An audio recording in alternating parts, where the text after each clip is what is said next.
Hey, Husky fans, welcome back to another episode of Fourth and Inches, a Husky podcast. I am doom texting Leah, who wears purple, UW Leah. I am joined by Blackbeard Delight, Jake Grant, James Franklin, superfan, Coach V, and future UCLA Bruins head coach Trevor Mueller. Oh, yeah. You might be actually overqualified, Trev, let's be honest. What did he say? I'm the head coach of the UCLA Bruins. Who We're said in that? LA. Questions? I don't know what to do with my hands right now. I'm so pissed I have to go to Halloween like fucking Ryan Day. Oh, you got to get your nipples pierced. I gotta get my nipples pierced. Is that really happening though, Jakey? Ah, hell no. Okay. We'll just put some paper clips on those bad I've boys. never had a piercing in my life, and the first thing I'm gonna do is double nipples. Not a chance. Well, No full day, huh? can't wait. Never go full Can't wait day. for that. Never go full day. Never go full day, no. But you are going to be Blackbeard Delight. I can't wait to see it. Can't wait for picture proof. It's going to be delicious for all of us. And you can only catch that, folks, if you watch. Do I need to thin my shit out too? Like Probably do. Scratchy and just disgusting. It needs to be jet black, or it's not accurate. Oh man. You probably are going to have to get your brows too, buddy. Oh no.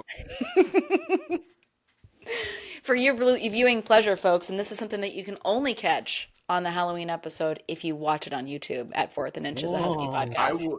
Hey, for our listeners, if you watch on YouTube, I will come dressed as Ryan Day on Perfect. our closest to Halloween podcast. And can we get that in ink, Jake?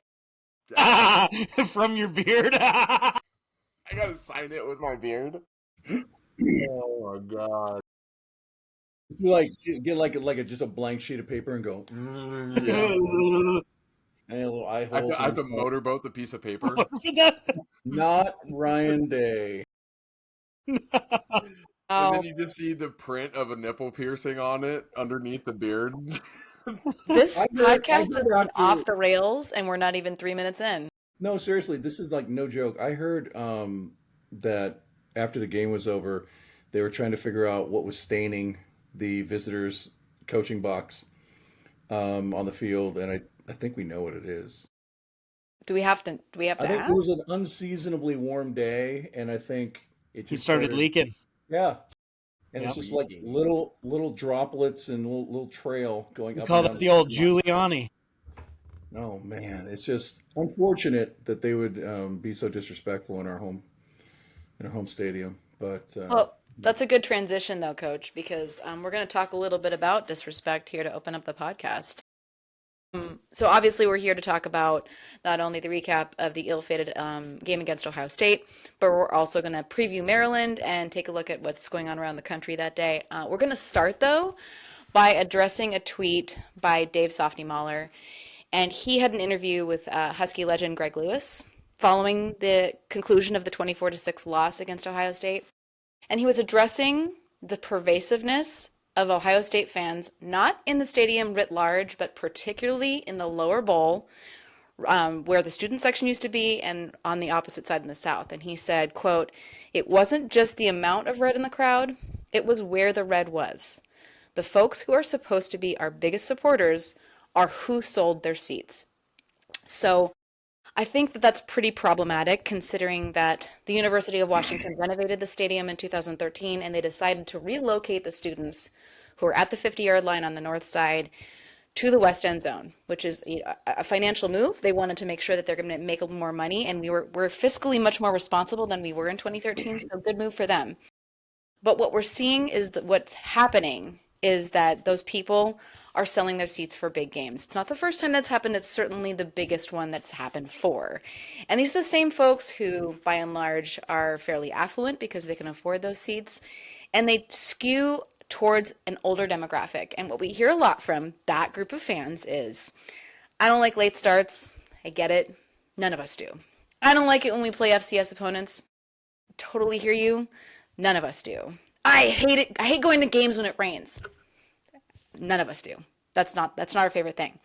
But here we are on September 27th, and at kick time, it's about 74 to 77 degrees in late September in Seattle, playing the number 1 and national champion, defending champions, Ohio State Buckeyes on Montlake, and folks are selling their seats. And they're sitting in the seats that the students should be sitting in, and the students are the engine of the noise in the stadium. The West End Zone is where sound goes to die, and instead of having our most raucous or even just people wearing purple in those seats, we had, by and large, a big contingent of crimson, of scarlet. And that's embarrassing. And Softy and Greg Lewis are completely right to call that out. So I'm just going to open up that discussion before we go into how the game went. So I without got a text from Jake. Oh, Go ahead. I just think that it's people taking advantage of the high market. Honestly, I mean, we bought our tickets up in the upper end for $100 a piece. I can only imagine what they were going for at the 50-yard line, the end zones. They were getting probably close to $1,000 a seat.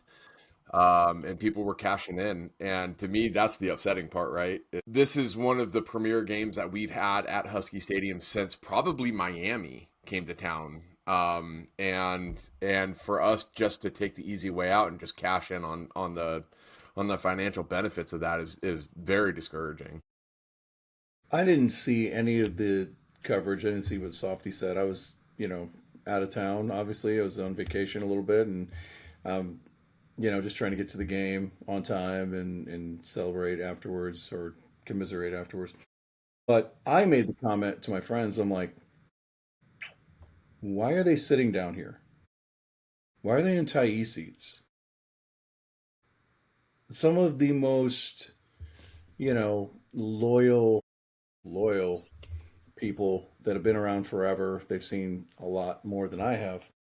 And yeah, what do you need to sell these for? But I tell you what, I was joking around with my buddies as I thought about not coming up when I saw how much I could have sold my seats for. Like, it would have paid for my season tickets for the rest of the year. You know what I mean? And so, that's why I got season tickets. I wanted to come up for the big games and not pay $1,000 or $800 or whatever for big games. I plan on coming up again very soon. And I don't like this at all. And you know what? Last year when I came for the Michigan game, I did the double and went to the Seahawks-Giants game. And I had not been to a Seahawks home game since I moved away in 2007. That was the last time I'd been in that stadium. I was pissed. The home field advantage is gone. They're selling tickets. Everybody's selling their tickets. There's more Giants fans there than needed to be, and Giants are terrible. And it just, is it a whole citywide deal where it's just, hey, times are tough, we're going to sell our tickets and make money?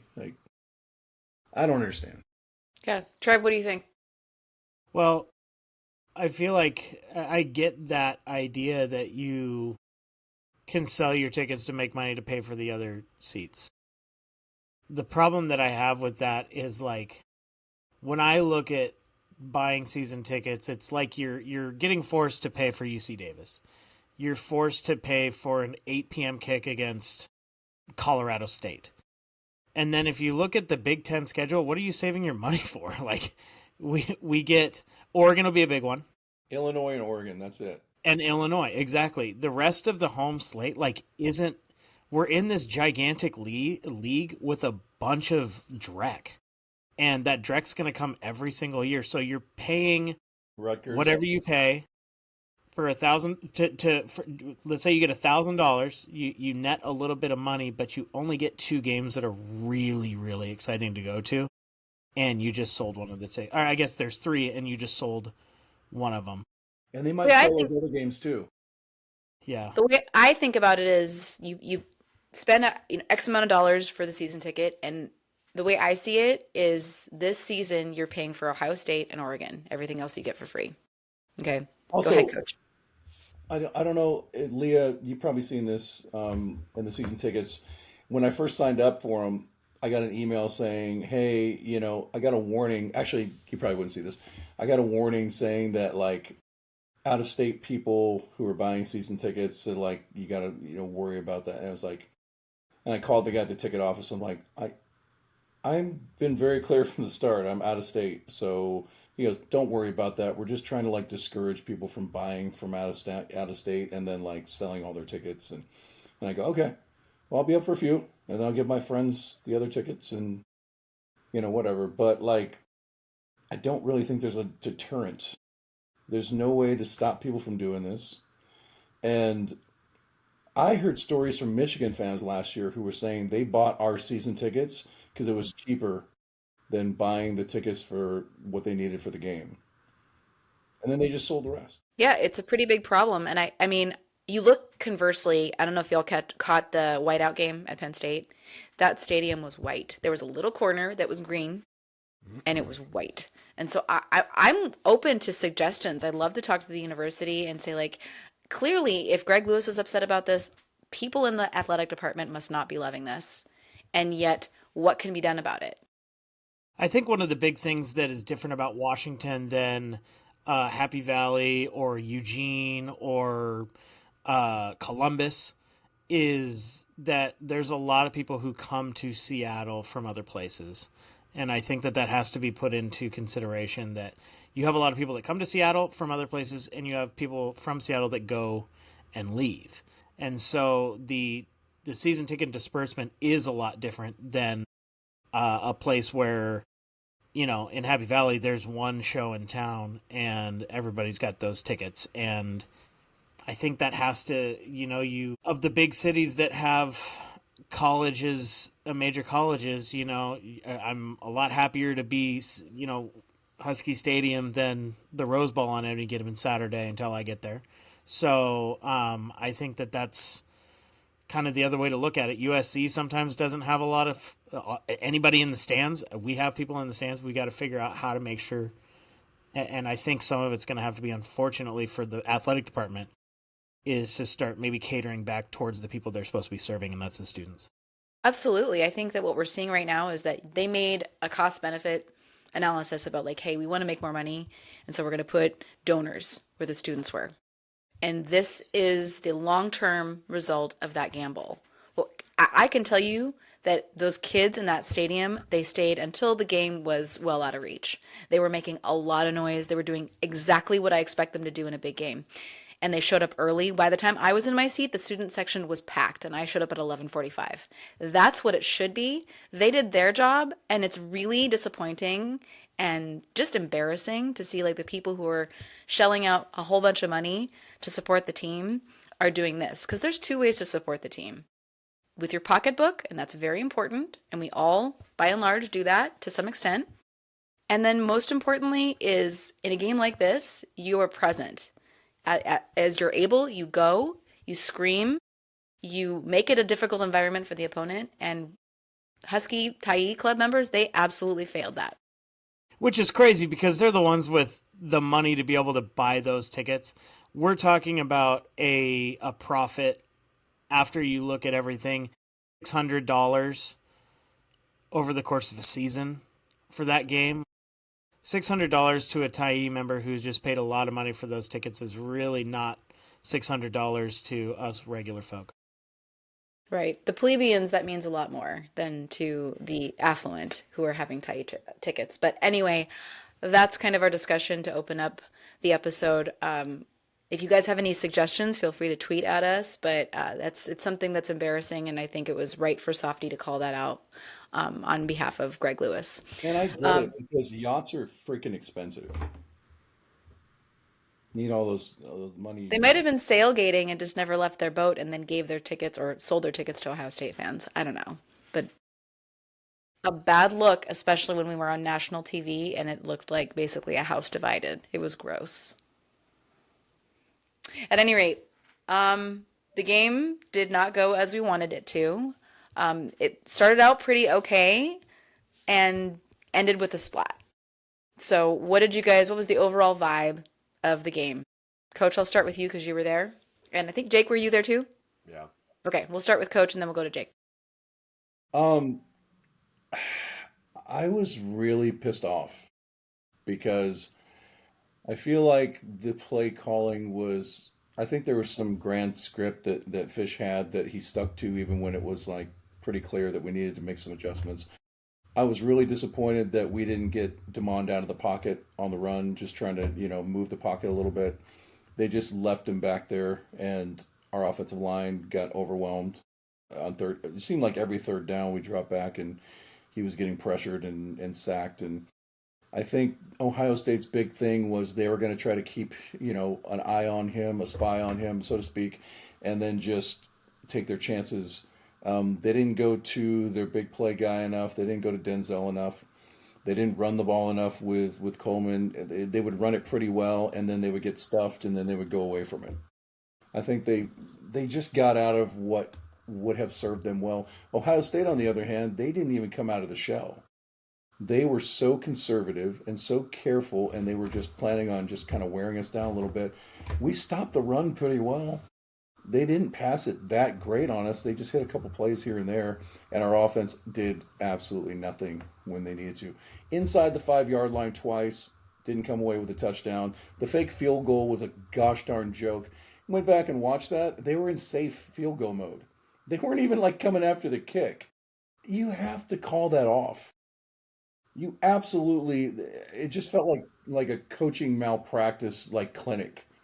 And I think Jed's a good coach. I don't like his offense that much. I don't like his play calling. I don't think there's enough nuance within the screen game, and I don't think they know how to adjust protections on the fly. I mean, Damon's in his second year. He should be able to do this. I didn't see him once check out of something.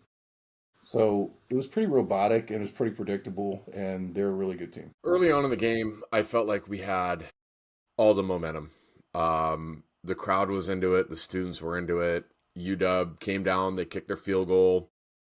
They got the ball back. The defense was stout. It was holding up. It was playing phenomenal. You go back down. You actually get the turnover on the muffed punt, and you move the ball again, and you're in field goal range. And Coach already alluded to the fake field goal. The thing that you don't want to do when you're a team that's an underdog is admit that you're an underdog. And that fake field goal attempt was admitting that Ohio State, you're better than us. We have to get cheeky and try to beat you schematically in kind of unique and weird ways. I hate not taking the points there and going up 6-0. And then even if Ohio State goes down and scores on the other end, it's still, you're going into halftime 7-6. It's a 1-point game. You feel a lot better about that than you do 3-7. The other thing, so that was one of the coaching blunders that kind of swayed it in Ohio State's direction. The other one was 3rd and 11. Ohio State has the ball. They're in our red zone. And we bring the house on a blitz and leave Jeremiah Smith wide open. And he pretty much just waltzes into the end zone doing the the moonwalk. And I don't know if Coach coaches a lot more than I do. It's in his name, as far as football goes. I don't know how many 3rd and 11s in your defensive red zone that you're bringing the house. So that's really highly dependent on personnel and just kind of what you're trying to do. But here's the problem I had with it. I didn't have a problem with the blitz. The blitz should have gotten home. And I was on the side where Mikkel was on the left and he was coming off the edge. He had him lined up. And then when he pump fake, he stopped and he put his hands in the air. Just go drill the quarterback. Second of all, if you don't know that doesn't help either. No, he slowed up and he gave him time to readjust and find his guy. But if you don't know where Jeremiah Smith is, you're not allowed to bring a blitz. Yeah. You have to identify the most dangerous man in college football on every freaking play. And I want to go back to the coaching thing because I forgot to mention, I really thought that bullshit, excuse my language, sideline interference penalty instead of the warning got us out of our rhythm, and Jed was so ticked off about it that it lingered a couple plays where he got another personal foul, and that drive just getting killed by penalties, I think it took him out of his zone. I think he may have had a plan, but he was so ticked off at the homerism, and then you get that 3rd and 18 where they call roughing the passer, and could not have been any more harmless of the contact. And instead of being, or was it 2nd 18? It was going to be 3rd and 20. It was going to be 3rd and 8. I think it was going to be 4th and 18. Yeah, I think they're going to kick a field goal. Yeah. It's just one of those deals where it's like, all right, That's three pretty questionable situational penalties that I'm not sure. And then on the next drive, when Ohio State got the ball, they were really trying to send a message, and their guys were just throwing people over the pile and finishing, spearing people onto the ground. It's like, yeah, we're going to dominate. All right, if you're going to call it close on one side, if you're going to be like pretty anal about it, maybe call one single freaking hold or personal foul against Ohio State. I don't know. But anyway, that's not. I'm just ranting now. But I really think that Jed got out of his comfort zone once he started going off. He's distracted by the fact that refs were dog shit. And I think the play calling suffered. I think the game management suffered. I think we looked like the JV team out there. And the sad thing is, it was a close game for most of the game. It kind of feels like that Michigan national championship where we just couldn't offensively get out of our own way, and some penalties didn't go our way, and that we're within one score, and then it just kind of gets away late. I'm sorry, but in that situation, you've got to be on your A game, and they look like dog shit at times. They really did. It was not pleasant to watch. So You got should to we get remember into? that Jonah Coleman is a member of your football team. He averaged over 5 yards a carry. Every And game. This happens every game. You always think they're just saving him for the next game, and then when it's time for the next game, they take him out for long stretches, or they just don't give him the ball. Why are you here? I mean, I wrote about this week that it's clear that right now Washington doesn't have a second receiver that's going to be able to get open in the red zone. Desmond Roebuck had a good day between the 20s. Mari Evans found some yards. But when it mattered, they took Denzel Boston out and they stacked the box, and Washington didn't have any creative ways to try to get Boston the ball or Jonah Coleman the ball. They gave it to him one time. He would get stopped at the line of scrimmage, and they wouldn't figure out another way to give him the ball. So it's a trend that I'm actually kind of worried about with Jed Fish going back to like that 2023 season where they have USC on the ropes, and they did that little pitch to Jonah Coleman, which is totally out of the comfort zone that he had at that time, and he was stopped behind the line of scrimmage. When you have an athletic quarterback that could throw the ball, and Jonah Coleman, And a wide receiver. and a wide receiver, it's like there's this three that he really likes to have, but then can't figure out a way to get them the ball in the red zone when it matters. Because, again, they moved the ball just fine between the 20s most of the day. There was some sacks that were really frustrating throughout the course of the game that stopped drives. But there was points left on the board.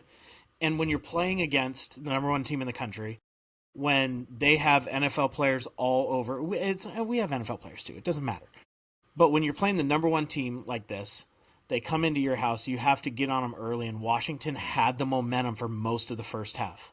You stop them on fourth down, you have to punt, and you get the ball right back on a fumble.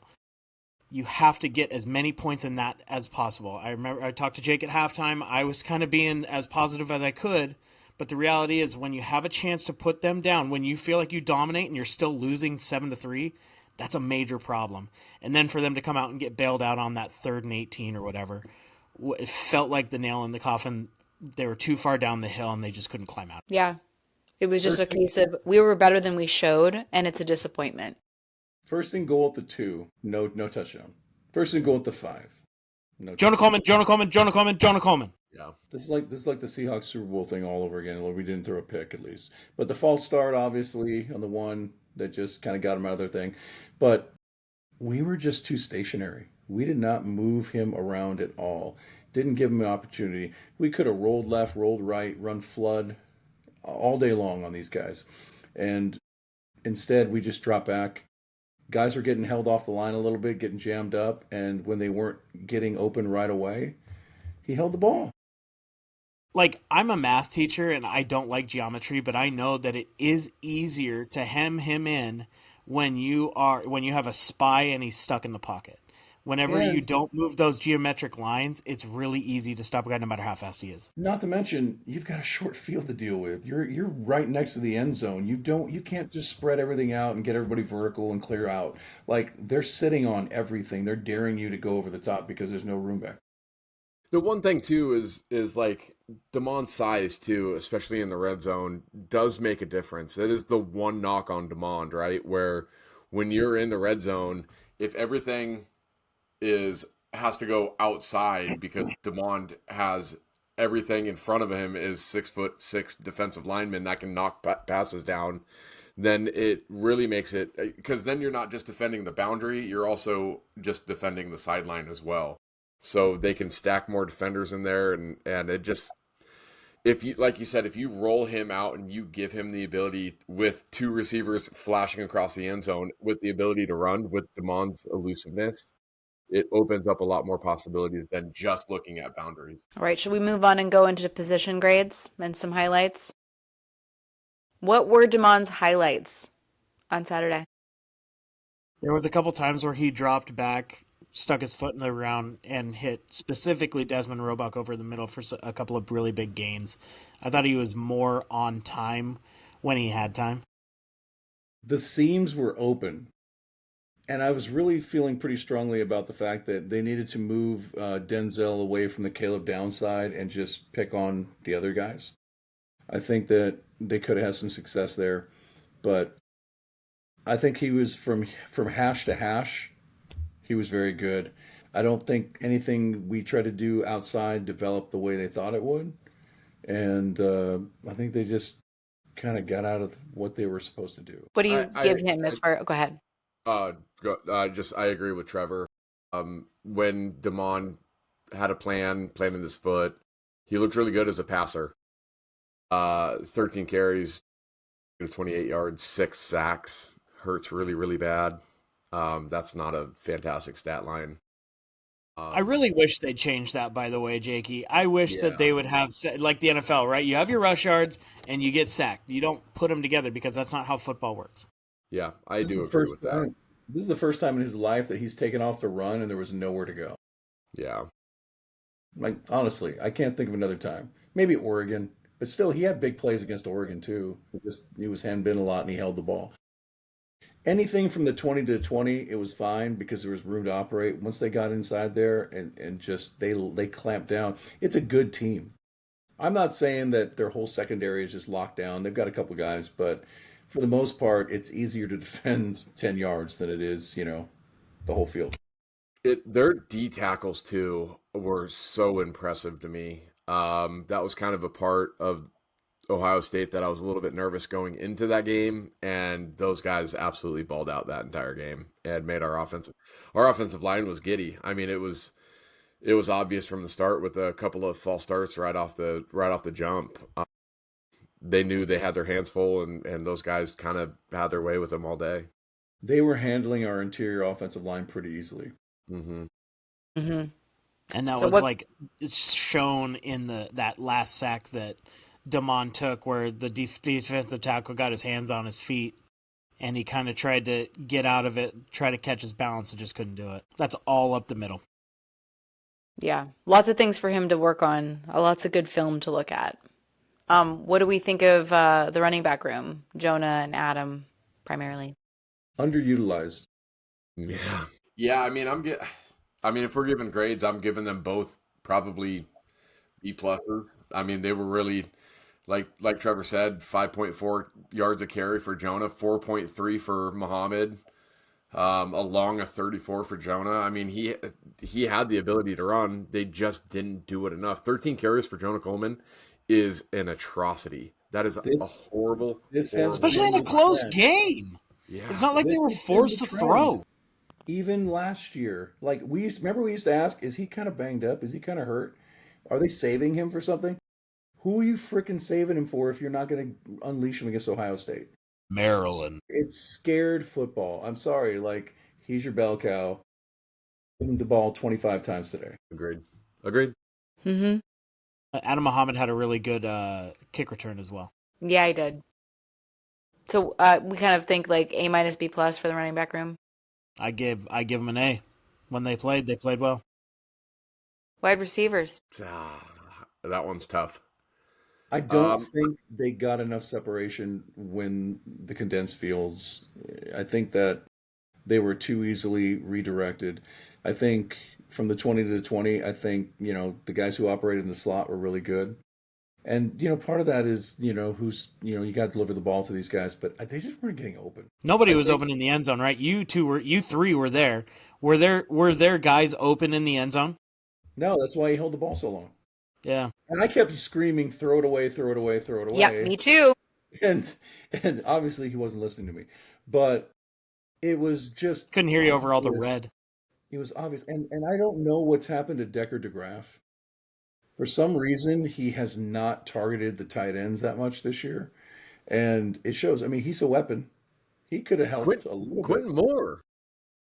Quentin Moore had a reception. 1 for 10. Like, give me five. If there's one guy who's considered like the Joker, the move tight end, I mean, it's Decker.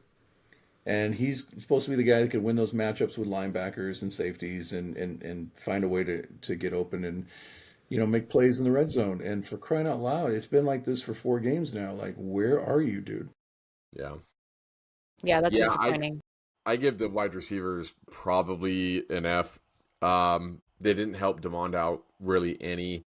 Your leading receiver is a freshman with 58 yards. Denzel Boston, who we have been very pro Denzel Boston up until this point.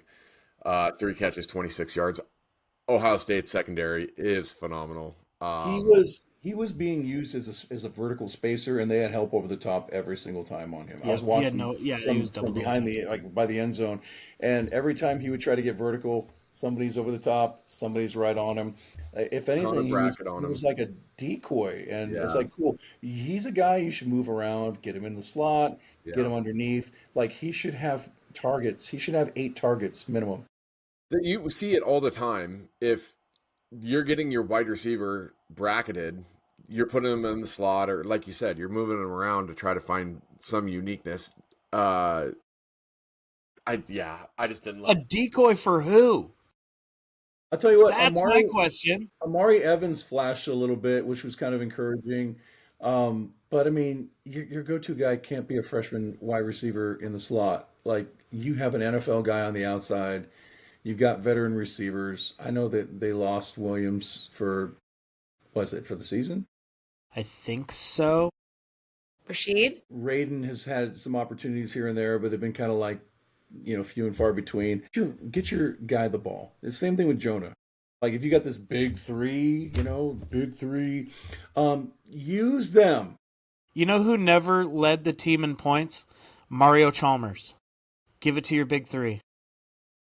Yeah, I'd settle for Chris Bosch at this point, man. I don't know what's happening here, but I will say, let's not overreact. It's Ohio State. It sucked, but you got to run the table. Absolutely. What do we think about the O-line? And thoughts and prayers go out to our buddy Carver Willis. Yeah, does anybody have an update on him? They just said, like, it wasn't like they had no news, but I mean, if he's out for a long period of time, I'm pissed. I'm like, okay, because I don't trust anybody else. Nope. Our interior line got exposed against this is a really elite team. So, but Maryland's got a decent pass rush. But all that to be said is, like, the thing that I guess why it's frustrating, and you're right, because this is the number 1 team in the country and will be in the playoff and probably will be in the Big Ten championship. We had opportunities, and that's the frustrating part, is we're good too. And so the nitpicking, the things that are wrong with this team, the frustration that we have is because, like, I feel like we're on the doorstep of being that kind of team as well. But in our first opportunity, we just fell on our faces. But at least we got out of the game really healthy. Oh, wait, never mind. We're not healthy. Yeah. Nope. Yeah. Who's the offensive MVP, guys? The what? Offensive MVP. Jonah Coleman. Yeah. Cosign. Yeah. All right, moving on to defense. How did the D-line do? Remember when I said that I wasn't going to grade them until they played this game? They played really well. They just got worn down at the end. Holding Ohio State back the way that they did, giving this offense a chance, and not allowing things up the middle.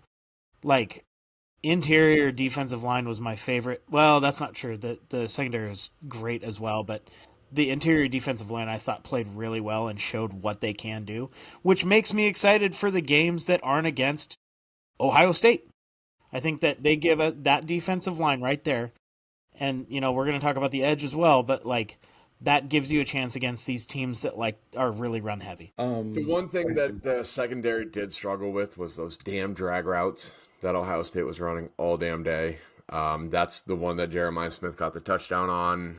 It seemed like that was the way that they were converting their third and longs were drag routes. I don't know. It's never good for your defense when your safety's your leading tackler by twice as much. I thought that they played really. If I got to break it down into halves, right? And I think I held my defensive grades for later from the Apple Cup. You held your offensive line grade. Okay, well then we're gonna give them a big old fat D on them. My defensive grade though, I think you have to split it into halves. The first half I give them an A plus. I don't think that touchdown late in the first half was their fault. I think they got bailed out by a really really bad roughing the passer penalty on them. They would have held Ohio State to 3 on that, no problem. To hold Ohio State to 3 points and a half is an incredible mark that no team had done almost all year. Second half, it just got away from them. When the offense isn't helping you and, you're kind of playing panic ball a little bit, you kind of have to take some chances. It didn't work, and they ended up giving up 24. I'd still give their defense a B plus in the second half.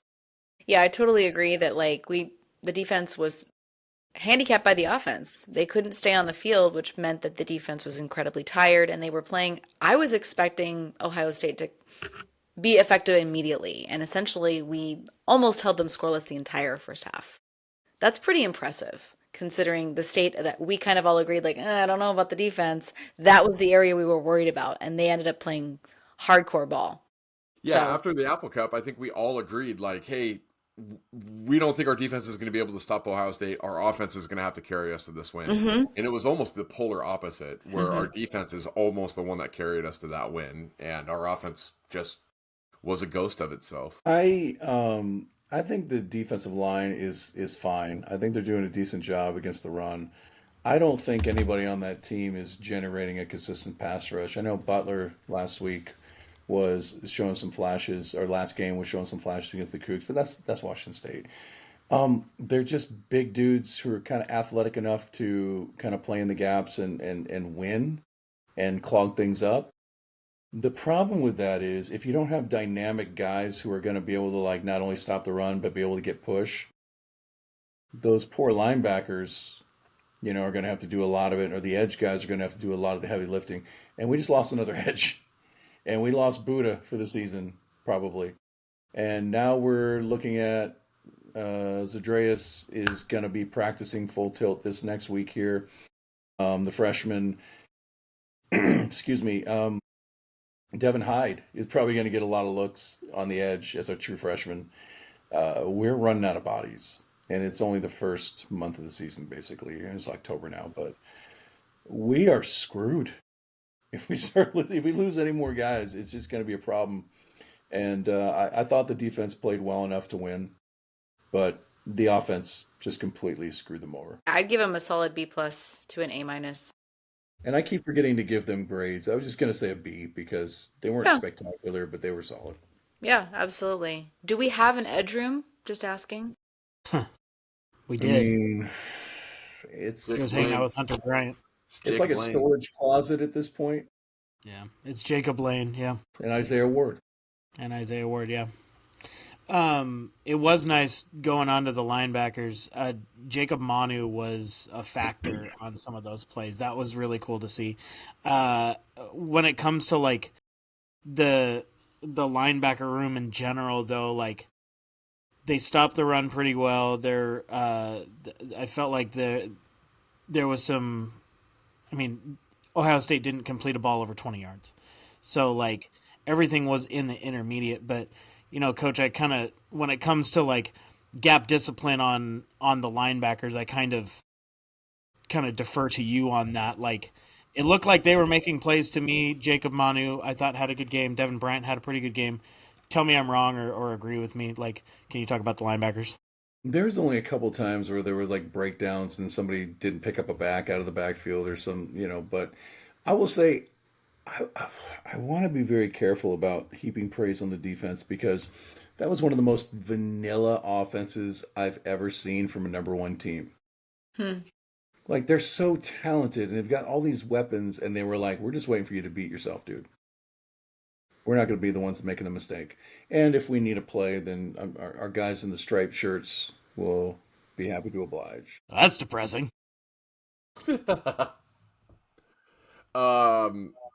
I feel like I've been a Zach Durfee apologist this entire season, and I think that train has to end.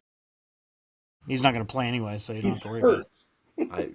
I know, but it hasn't been good. Is it a broken arm or a separated shoulder? I don't remember what he I don't said, know. but It's either an elbow or a collarbone. Nobody knows for sure. He's But just going to come onto the court for a couple of the games, have a slam dunk, and then leave. Oops, I thought we were talking about Frank Capnong. um, the good news is it's not turf toe, yeah.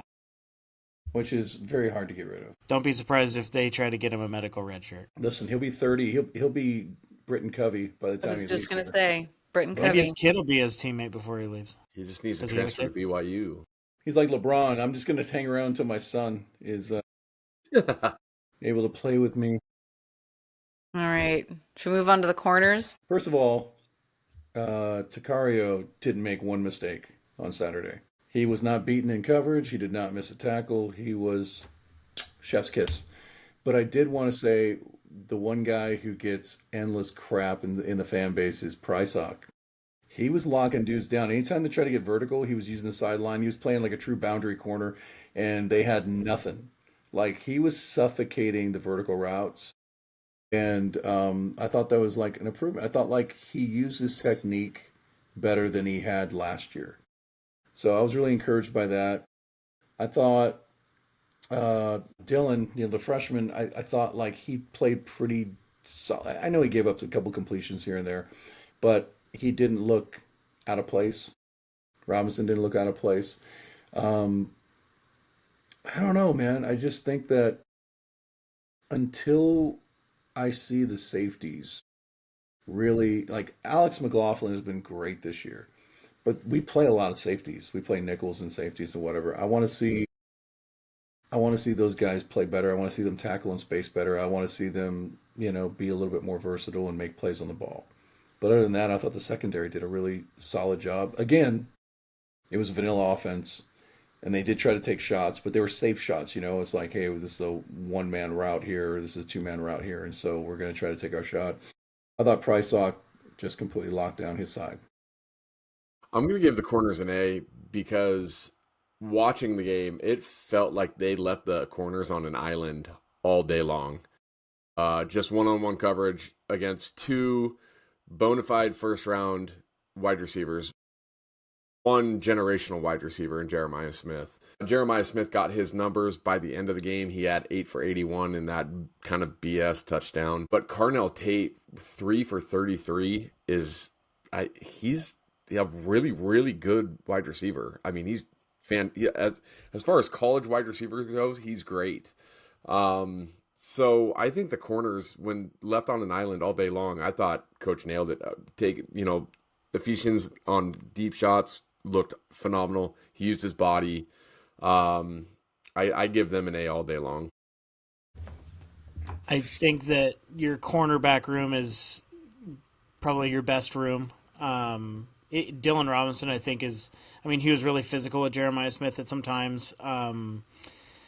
But I think you guys are right. Like, you get Takario Davis back, you have Ephesians Prysock. It's going to be hard for any team outside of the teams that are really focused on throwing the ball to move the ball through the air a lot. And, like, I'm kind of bleeding in a little bit to my preview a little bit. Like, Malik Washington's a pretty good quarterback.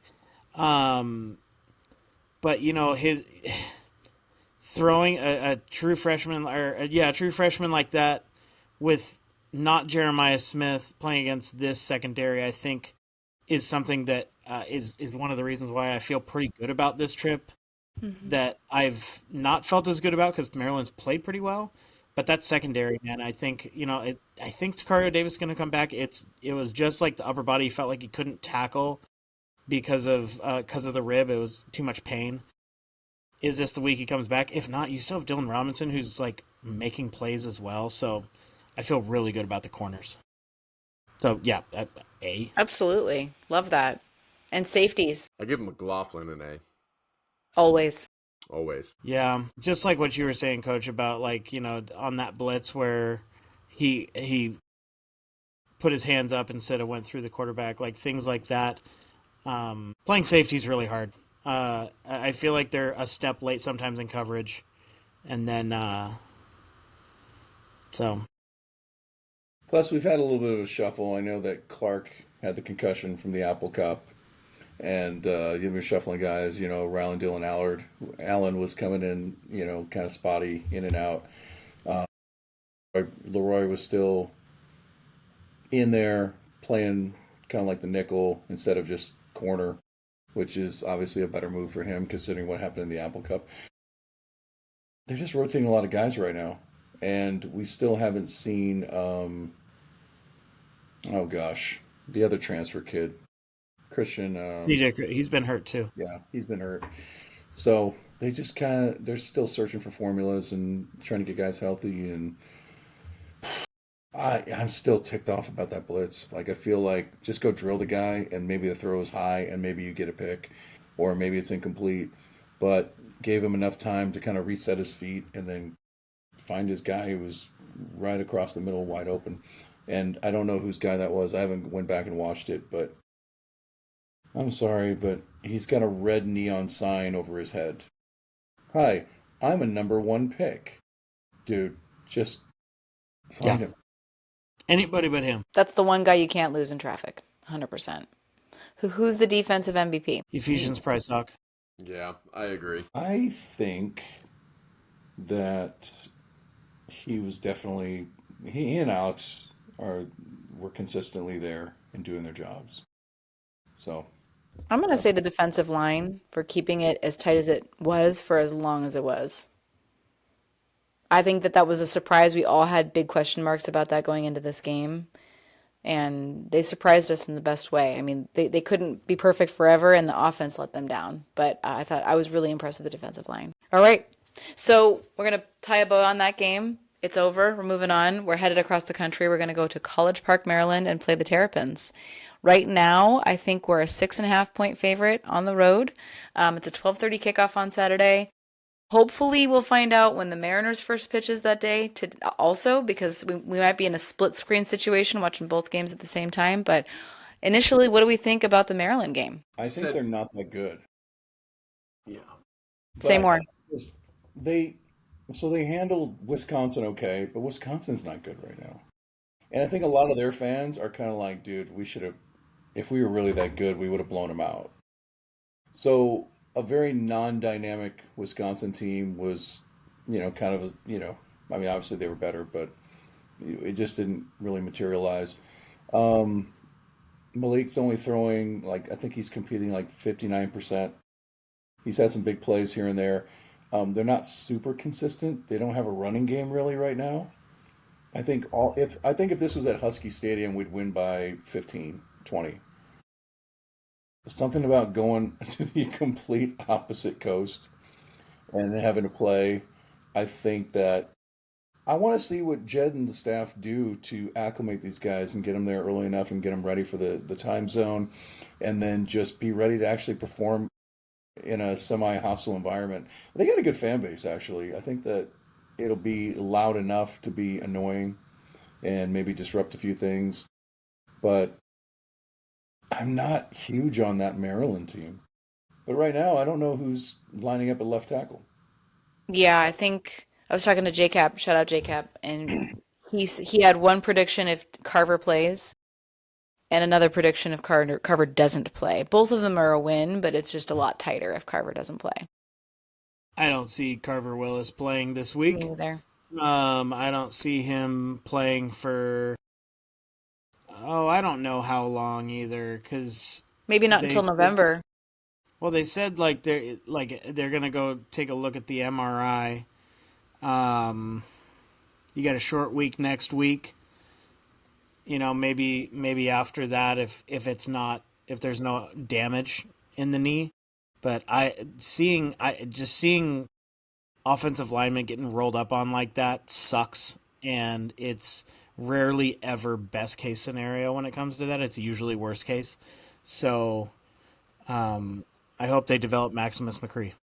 I'm just happy that his knee didn't look like Tyreek Hill's knee. I just we're 6.5 point favorites, and Maryland's getting AP votes. That's crazy to me. And Especially when you consider Washington has not won a game outside of the state of Washington since January 1st, 2024. Pretty bad. Not great, Bob. Not great. Yeah, it's tough. I mean, the quarterback's young. He's a freshman. He's only completing like 59% of his passes. He's got 1,000 yards already, but they are flinging the rock a ton. So what you're saying is McLaughlin is going to get another pick. I wouldn't doubt it. He only has one interception on the year out of 134 attempts, though. He's not turning the ball over.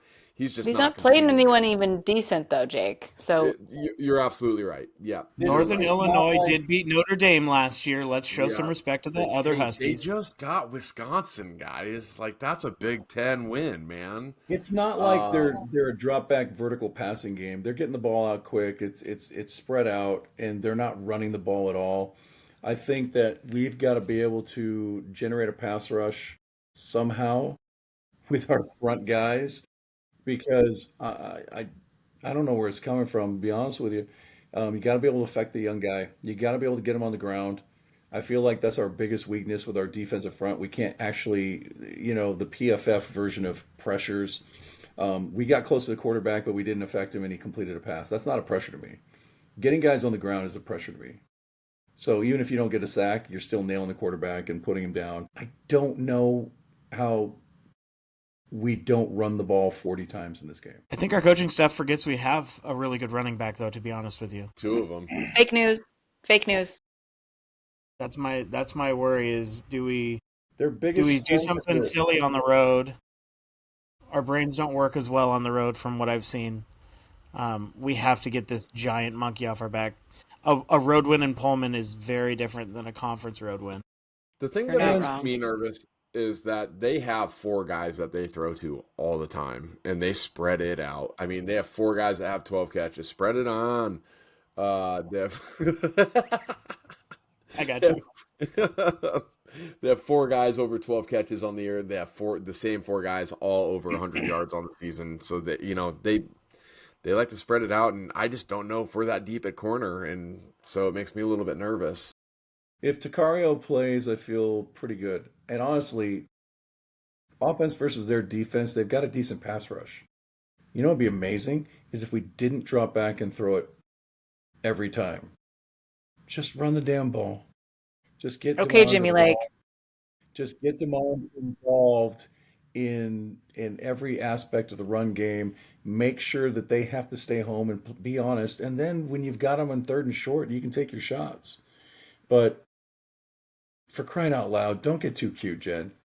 I don't trust his play calling. I don't trust his sense to, go with what's working. I feel like it's just, variety for the sake of variety. I had a lot more trust in him until the fake field goal, and my trust level in him has gone down 2 notches.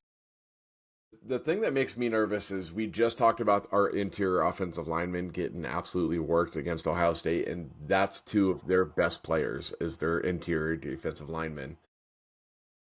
So, and they're their sack leaders too, so that doesn't feel great.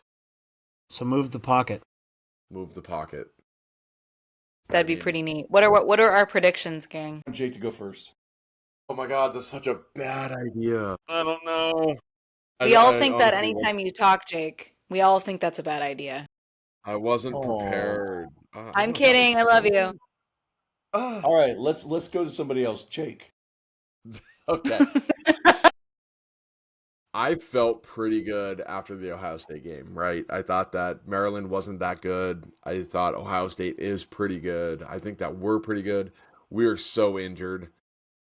Flying across the country makes me nervous. Gosh, I'm going to go 24-23. Washington wins. Last second, Grady Gross field goal. Let's go, dude. Not on a fake. He's gonna find field goal. Not a fake field goal touchdown from Grady Gross. Yeah, no, it's gonna be a kick. All right, Trev. I think we're gonna be here again, annoyed with how the game went. It's a long flight, and we just haven't seen them play well on the road. I think that Washington is the more talented team. They have the better quarterback. They have an NFL receiver. They have an NFL running back. You all know that stuff already. I think it's going to be more clunky. So I think we don't make it to 30 points. I think I'm in the range of 28-24 Washington. So we keep talking about our NFL receiver and our NFL running back. Do you think Jed just forgot that they weren't already in the NFL, and that's why he doesn't target them that much or use them as many times? Like, he looks around, he's like, wait a minute, you're still here? I thought you got drafted last spring. Oh, okay, now I'll hand you the ball. Now I'll throw you a fade route. I don't think Maryland's good, but I don't know how resilient we are right now. It's a long trip, but the good news is you're not going to Michigan right now. You're not going to Ohio State right now. You're going to Turtletown, USA. I don't know what's so awesome about a turtle as your mascot, but I do know this. If we run the ball like we should have run it on Saturday, little turtle will go back in his shell, and we will score over 30 points. Our defense will give up some late garbage time points, maybe. But I'm thinking this is like definitely 34-24 territory, Washington. Oh, dude. We love that. Yeah, this one just makes me nervous. I feel like all of the good juju that we've had with the Mariners Etsy Witch has negatively impacted Washington's injuries somehow. Like the more injuries that UW football and turns out men's basketball get, the better the Mariners do. So that must mean that we're going to do really well in the playoffs, the Mariners, that is. Like Coach said, everybody said, Huskies are the better team. That doesn't necessarily mean anything because we were the better team against Washington State last year, certainly the better team against Rutgers last year, and that didn't materialize in a win. But I think, yeah, clunky, ugly, frustrating are going to be words to describe this game in an ugly win. 27-21 Washington in Maryland. All this doom and gloom, and we're going to go out and win 42-0. Let's freaking go, dude. Around the country, like me and Trev and Jakey, we had a bad night last week predicting what was going to happen. I think we were wrong on every single prediction. It was bananas. Whoa. Never, Jakey said, ever trust Lincoln Riley. That was my or fault. James Franklin. Yeah. All they had to do was not throw it. That's all they had to do. They had to run it. That Oregon team was gassed.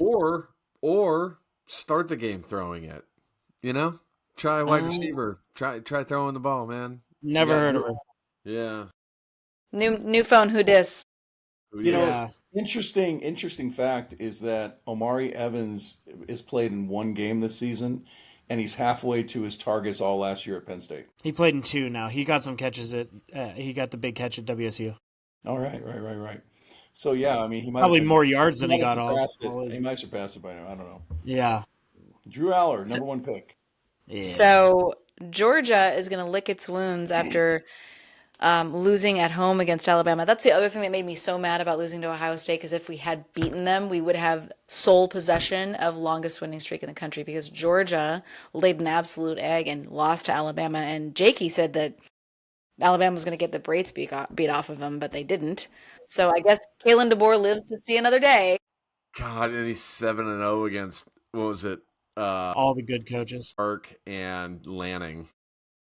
For now. Yeah. But Georgia's going to lick its wounds and go to Kentucky. Georgia's number 12 now, and they are 20.5-point favorites at Kentucky. I'm thinking they'll do well more than cover that. And if they don't, then they need to fire Kirby. They're going to cover. Number 14, Iowa State. At Cincy, Cincinnati is a 1.5-point favorite. That's Iowa smells State's going to Crazy. Iowa State wins that game. stinky. Yeah. Cyclones are going to blow them away. Oh, nice joke. But Number 20, Michigan hosting Wisconsin. Wolverines are a 16.5-point favorite. They'll kill him. Yeah, I think 30 would be more accurate. Number 16, Vanderbilt. Who said that lately? Number 16, Vanderbilt attempts to have 2 in a row against Bama. They're going at Bama, who's number 10 now. Bama is 10.5-point favorites. Could you imagine if they did it? This is the two schools that the kids like. When you come to Vanderbilt, you're in our house. We'll show you how to play football. He got us next, and then what's his name from the Eagles is like, well, theoretically, we do have them next. So. Yeah, technically they are next. I think if there was ever any bulletin board material, I think there's all the screens in the Bama facility are probably showing that Diego Parva, whatever his name is, Pavia. celebrating against them last year. I think that should just be on a loop on every TV in the facility, and they're going to have something for that guy. I don't think it's going to be like some major blowout. Maybe, I mean, Bama has, anytime they want to just put it all together, they have the talent to do so. But I think Ryan Williams has a big game. I think they find a way to kind of keep that Vandy quarterback in check, and I don't see them losing a second year. I don't either. Yeah, and Ty Simpson's starting to figure it out too. He's starting to, fling the ball around the field and make some really nice completions. He kind of made Georgia's defense look silly at times. So I got Alabama winning this one. Ryan Williams and Jeremy Bernard are really just dangerous. And if your quarterback is finding those dudes, then you're going to be okay. And they're so different too, their skill set. I'm just really surprised that Jeremy Bernard stayed at one school for 2 years. That's amazing. I'm a jerk. Okay, number 5, Oklahoma is hosting Kent State. Wait for it. They are 45.5-point favorites. That's with their backup quarterback too. Correct. They will not cover, but they will win handily. They will not cover. I agree. But imagine if they do. That's insane. Mateer won't be back for the state fair, will he? Yeah. That's a bummer. I don't think he's out. I think he's done for the season. He's not going to do it anyway. I heard a month. Yeah, I thought he was coming back. But the Red River shootout is obviously a big deal. And he'll be out. I don't know if he's... I don't think he's in. Yeah. That's a bummer, too, because I feel like Oklahoma could have made a splash in the playoff. That would have been fun. That'd be cool. Okay, the last one. I think this is probably going to be the game of the week. Florida State hosts number 3, Miami. And Miami is 4.5-point favorites. I haven't watched one lick of Miami this year at all. I've seen like nothing Carson Beck in that group. But I'll tell you, Florida State, what the hell happened to those guys last week? And again, when I go out of town and I go to a Husky game, I'm not really sitting around watching all the rest of the games. I'm busy. But every time I looked up on a TV at the bar, I was like, what are these guys doing? Like, this is really bad. So there's one of two ways it can go. They can either get their shit together and bounce back, or they can just continue to be dog shit. I think Florida State has a little bit more pride in them this year. I think last year was sort of a one-off, but it's going to be close. I think that Florida State pulls it out. Yeah, I agree. I'm taking Florida State. I think Miami's actually maybe going to put it all together this year. I think they're actually one of the best teams in the country. Despite who their coach is, Trev? They got to overcome. How funny would it be to watch Miami and Mario freaking Cristobal beat Dan Lanning in the first round of the playoff? Dude, Oregon fan hates Mario Cristobal. And when I mean Oregon fan, I mean my friend Garrett. Shout out Garrett. But he does not like him. Most Oregon fans don't like him. No, I would agree. Well, he held them back offensively majorly when he was there, and now maybe it's the air, maybe it's the powder down there, but they're starting to let him play a little bit on offense. Well, We will all be. I think Carson Beck got it in his contract. Carson Beck is going to. I love the idea of Miami playing Oregon and beating Oregon in the quarters, right? Maybe the semis, whatever. Carson Beck will pull a Carson Beck, and he will blow a game or two later this year. Probably against Clemson, like 1-win Clemson's Clemson. Not good. I know they're not. I'm saying maybe 1-win Clemson comes in and shocks the hell out of Miami because Carson Beck's just not the guy. Or maybe Florida. I think it's Florida State. Could be. Here, Maybe. I'm going to call it right now. Are you ready for this? The ACC Miami's going to have a lead late, and Deuce Robinson is going to get the go-ahead score. And then Carson Beck on like the second play of the drive is going to throw a tip ball that's going to get intercepted and run back for a touchdown. If this prediction comes true, you put me in the upper echelon with Mike Blowers, Blostradamus, calling Tuiasosopo's first major league home run. Yeah. Coach Stradamus? Yeah. Coach Stradamus. And Jake actually has to pierce his nipples. Well, as usual, it's past 10:15 and we're getting punchy over here. We're going to be back next week to talk about the hopefully a big Maryland win at Maryland. Sorry, not a Maryland win, a win for the Huskies at Maryland. That's what happens. That's what happens when I stay up past 10 o'clock. Huskies win, Mariners win. Everybody How many times? America wins all the times. How about that? Okay. Wonderful. All the times. A tired Cleveland or Detroit walks into Seattle, and there's a total buzzsaw. Fans going crazy, waving towels. You know, it's going to be. Do we have Ichiro playing in right field when we start the playoffs, though? No, dude. That was cool. Listen, he's going to be off the bench. He's going to be a bench bat. And then he hit J-Rod with the no-fly zone. Yes, he did. We love. I am so ready to see the Mariners do something positive. Like, I don't know. Let's just ask this right now. And maybe we can throw it up and like ask the question on Twitter or YouTube. Would you trade